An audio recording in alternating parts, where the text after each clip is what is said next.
रामकृष्ण हरिभावनी, रामकृष्ण हरी, कलासागर आळंदी, महादेव तौल इथं आयुष्य भेट द्या.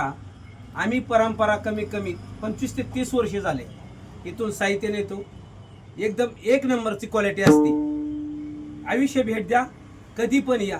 आपल्या म्हणण्यानुसार आपल्याला वाद्यकाम सगळं ह्याच ठिकाणी मिळेल. आयुष्य भेट द्या आणि थोडंसं वाद्य वाजून बघा. त्यांनी लावलेलं पाक वाद्य आता शाही पडू भरलेले बघा वाजून.